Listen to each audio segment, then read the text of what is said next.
Hey traders, I was asked about technical setup and analysis. How do we use things like a Bollinger Band? How do we use moving averages, support, resistance, RSI? Uh, I'm in Amazon here. This is the Robinhood UI. So let's use an example of Amazon. Here we have a price of 206.95, and let's say I'm bullish on Amazon and I'd like to do a trade. So where do I start? I start by looking at Yahoo Finance. This is free. You can get it from the web, set the page up yourself exactly as I have it here. I have a silver subscription, which just removes the adverts. You don't need to do that, but you could if you wanted to. What I look at is the summary, and I want to see when is earnings. I need to avoid, I don't want additional volatility when I open a trade. Of is a put credit spread. In a bullish market, that is probably more than 50% of the trades that I place most of the time. So July 30 is our limit for placing the trade, let's say, or at least we need to be aware of it and know that we don't want to trade over that earnings period. The next thing I'm going to look at is the technicals. And for that, we go to the left-hand side and we select this chart. Chart is set up already. Let me talk you through it. I have the Bollinger Band. The Bollinger Band is this shaded area, upper boundary, lower boundary, and a midpoint. This shows the vertical price movement of the stock over time. It's an historical chart. It is not a forecast chart. So it's important to understand we have to interpret this. This is a 3-month view. If you look down here, you can see I have 3 months selected. This is the chart view I use most of the time. This Bollinger Band is telling me that this stock is moving fairly sideways, apart from a little bit of volatility we see down here. The other thing I like to set up are moving averages. Here you can see I have a 50-day moving average, and here I have a 200-day moving average. If our price, which you can see here, 206.93, if that is above both the 50 and the 200-day moving average, then we have a stock that is in a fairly stable position, maybe bullish, maybe neutral, but it's a good sign. We don't want to see it below the 200 or below the 50 or below both. The next thing I look at on my chart is the RSI.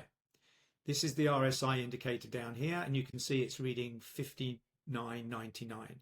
That is telling me that we are in pretty much neutral territory, leaning perhaps towards being slightly overbought.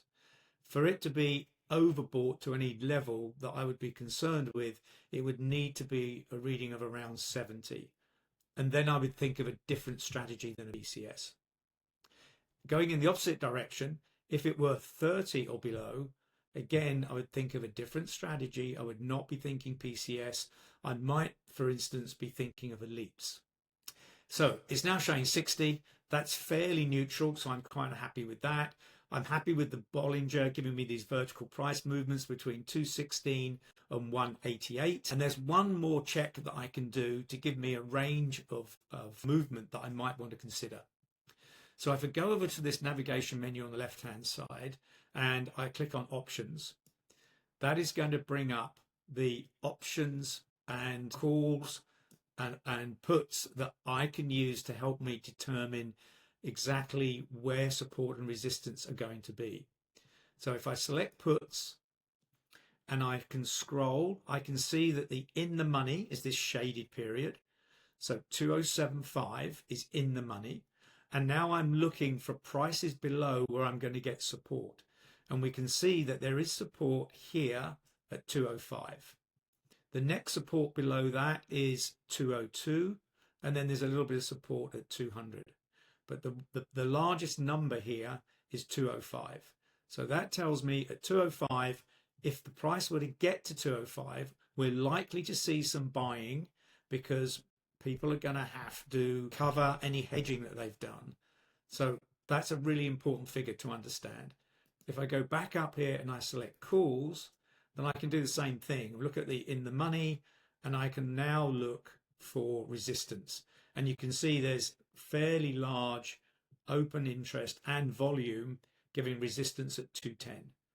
So using this set of data, I can say fairly confidently that this price for the period that I've selected, and this is actually going out just this week, June 6th, that it's unlikely to move outside of 205 to 210. If I wanted to look at a different date, then I could select a different date. Let's say I go out to something like July. If I go out to July and I'm looking at calls, then I'm going to get a very different set of figures. And you can see there's less volume, there's less open interest, but I can still see that there is some data that might be useful. Okay, so having looked at that, now I can go into Robinhood and I can start thinking about the sort of trade that I might want to open. I mentioned it would be a PCS. So let's go over here, trade Amazon options, open up the options chain. We're talking about puts. We're going to sell a put and we need to pick an expiration. Let's say for argument's sake, we go out to July the 11th, 38 days. In a normal market, I would go out about 45 days. The market is not normal at the moment. There's too much volatility. There's too much tariff uncertainty, global economic issues. Other news could affect us. But generally, in a stable market or a stable-ish market, I would go out 45 days. But for this example, let's go out 38 days. So I'm looking to sell a put. So let's say if I go at the money, 205, let's have a look at that. Well, at 205, I only have a 67% chance of profit. And if I look at the delta, which is down here, which is very important, I can see that it's about a 41% chance that even though I'm going out 38 days, that if I were to sell this put, it may well go in the money with a 40% chance. That, for my risk tolerance, is too high. So if I look at 200, 72% chance, that's slightly better. I like that. But the delta down here is at 31. Again, it's beyond my risk tolerance. I don't like that. So I'm going to go down to 195. Now I'm feeling more comfortable. My general base margin is 75% for a chance of profit. And the delta here, 0.23, perfectly acceptable for a 38-day on Amazon, which is a fairly stable stock. A couple of other things I would look at. I would look at volume and open interest. I can see here it's not great going out that far, and the implied volatility of 30 means two things to me. One, there's a very small percentage chance of moving rapidly outside of the mean price range. And secondly, it's going to give me a slightly lower premium.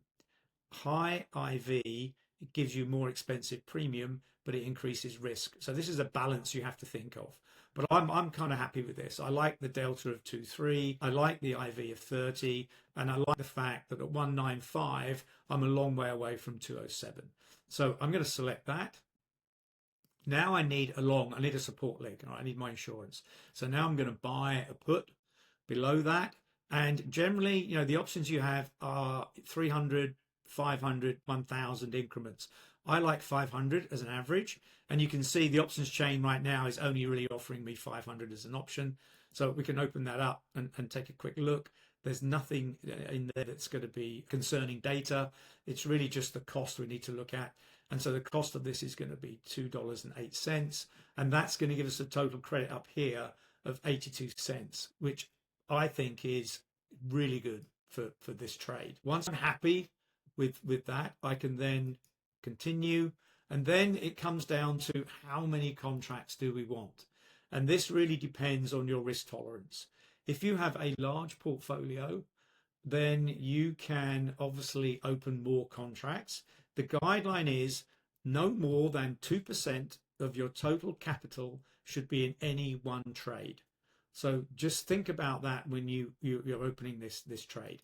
Let's say I was going to go 10, which is reasonable for my portfolio size.